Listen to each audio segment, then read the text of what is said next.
frio tomou conta de boa parte do país nesta sexta-feira. Nós estamos monitorando aqui ao longo de todo o 360. Cidades no Rio Grande do Sul, de Santa Catarina, registraram neve e temperaturas negativas.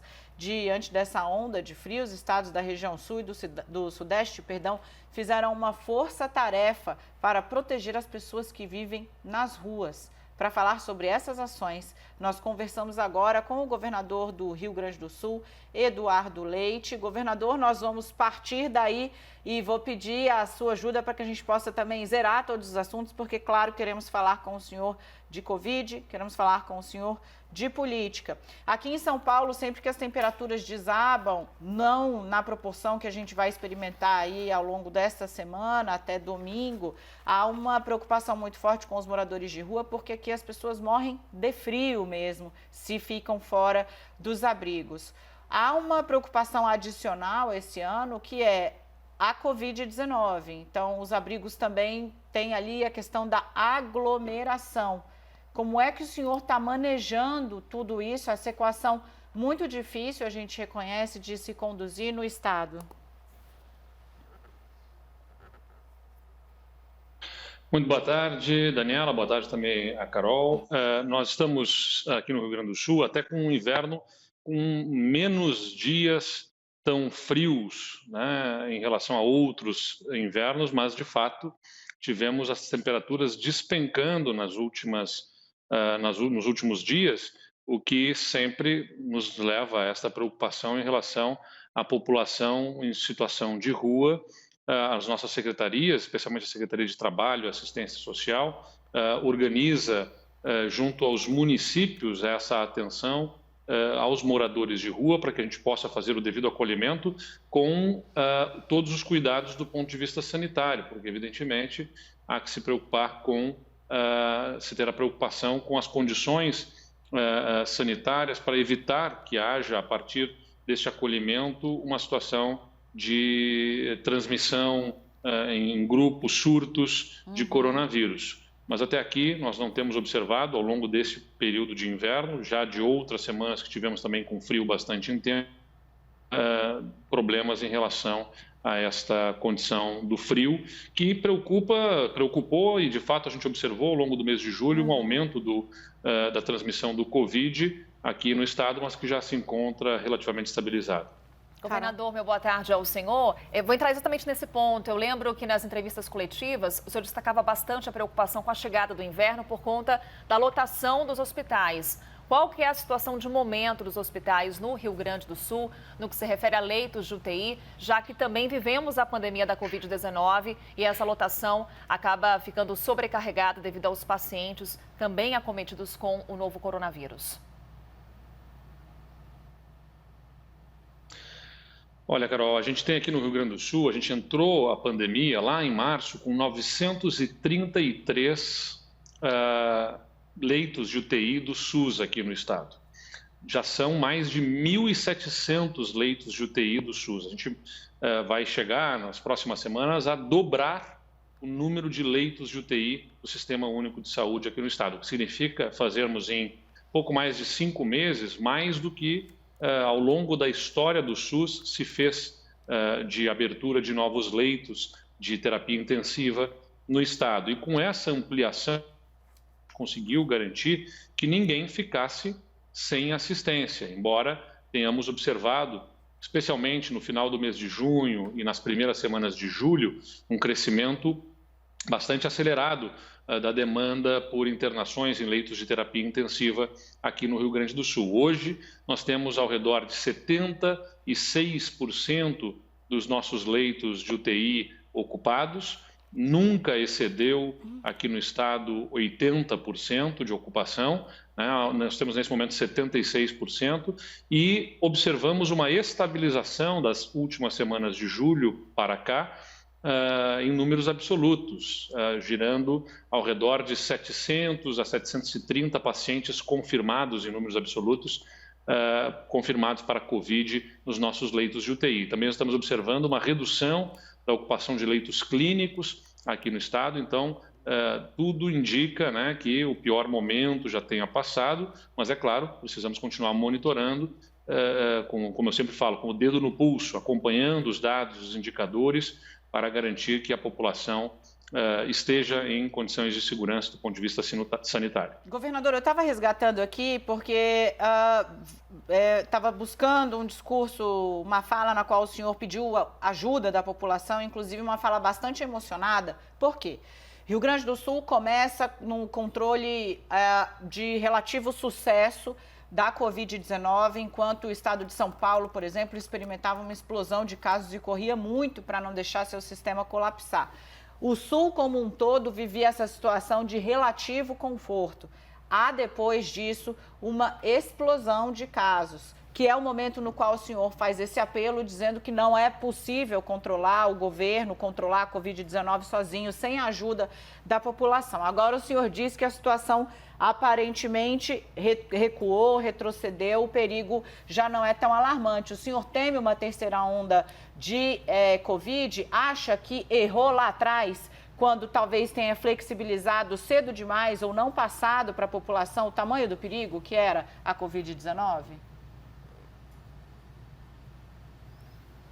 Não, Daniela. Na verdade, lá no passado, o que a gente observou foi o seguinte: o Estado do Rio Grande do Sul, a gente desenvolveu aqui um modelo que a gente chama de distanciamento controlado.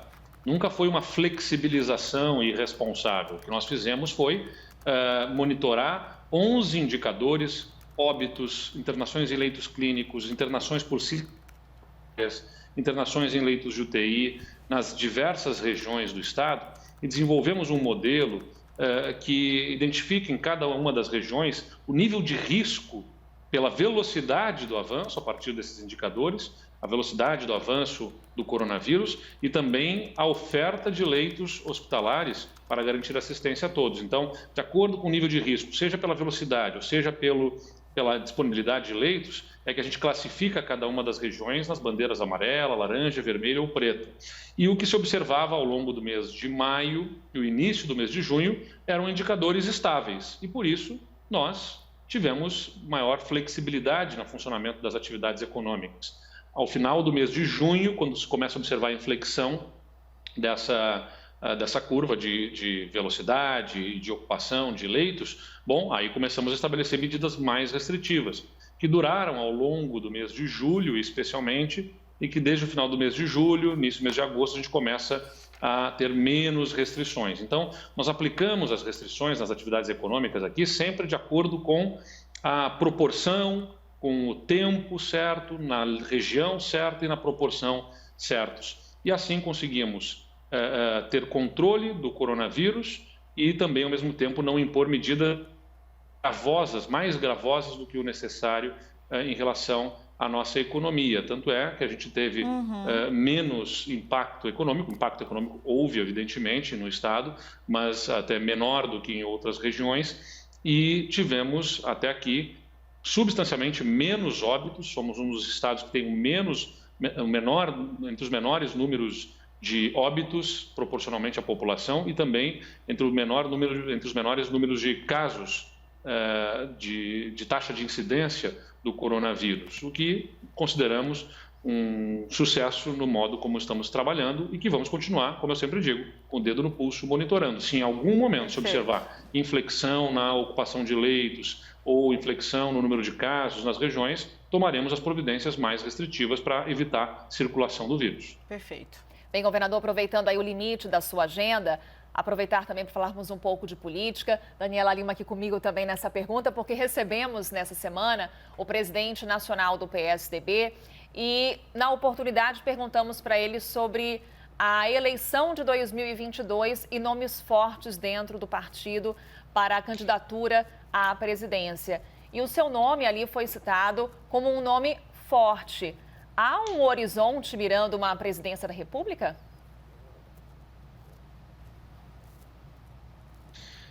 Olha, é claro que todos na política, como em qualquer função que se exerça na vida privada ou na vida pública, ficamos satisfeitos com o reconhecimento. Fico satisfeito em ver reconhecimento a partir do trabalho que desenvolvi ao longo da minha vida pública, tendo sido prefeito, governador hoje. Isso me satisfaz bastante.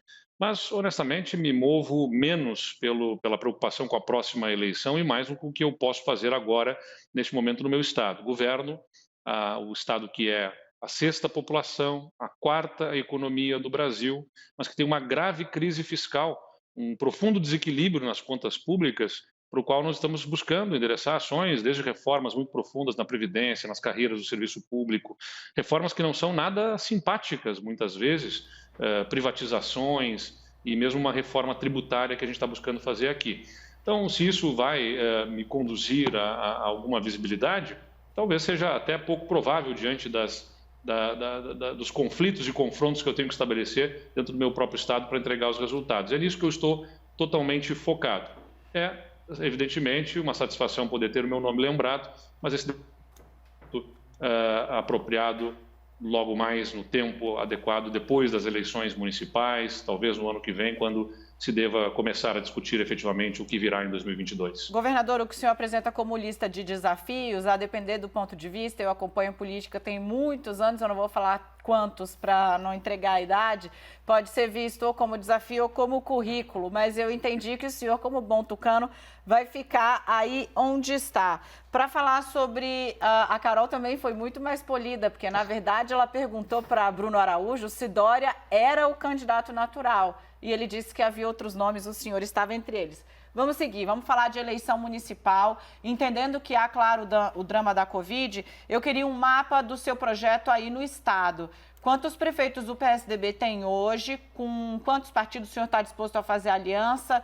Qual é a meta do governador Eduardo Leite para a eleição municipal em seu estado? Quantas cidades o senhor pretende agregar aí ao partido ou à sua base, dada a situação que tem hoje?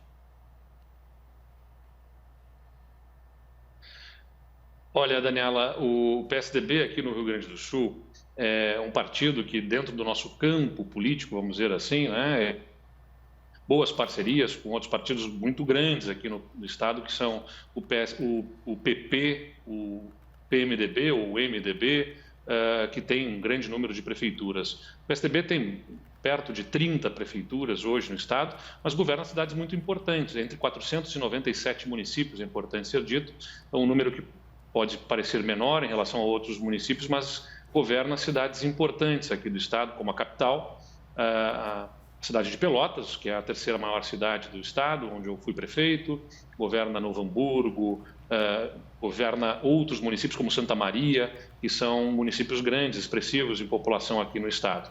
A perspectiva do partido é buscar, né, manter cidades de grande importância em população. Eu acompanho isso lateralmente, evidentemente, porque o foco da minha energia está na questão do Covid, na reforma tributária, que nós apresentamos para a Assembleia Legislativa, mas acompanho aqui o que o nosso deputado estadual, Matheus Vesp, que é o presidente do partido, organiza para que o PSDB possa apresentar a sua plataforma, especialmente nesses municípios de maior porte, e tenha a condição de ter protagonismo no processo eleitoral, respeitando também os aliados que nós temos em nível estadual e que nos ajudam a governar o Rio Grande do Sul, que também tem prefeituras aqui no estado. Nenhum número o senhor vai me dar, governador? Eu não tenho um número, evidentemente, assim, efetivamente em minhas mãos nesse momento. Acompanho, como eu disse, ajudando a equipe do partido, que evidentemente vai buscar prefeituras importantes. Acho que é difícil projetar assim um crescimento em número de prefeituras. O foco está em buscar as cidades de maior relevância, grandes em tamanho de população, e que nós temos boas perspectivas de conquistar aqui no estado. Tá ótimo, conseguimos aí, então, portanto, pelo menos uma meta delineada. Governador, muitíssimo obrigada pela presença aqui no CNN 360. Desejo sorte no combate à Covid, no enfrentamento a essa massa polar que está aí mudando bastante as temperaturas no sul. Portas abertas aqui para o senhor, tanto para falar de eleição municipal quanto de eleição em 2022. Até a próxima. Muito obrigado e até a próxima.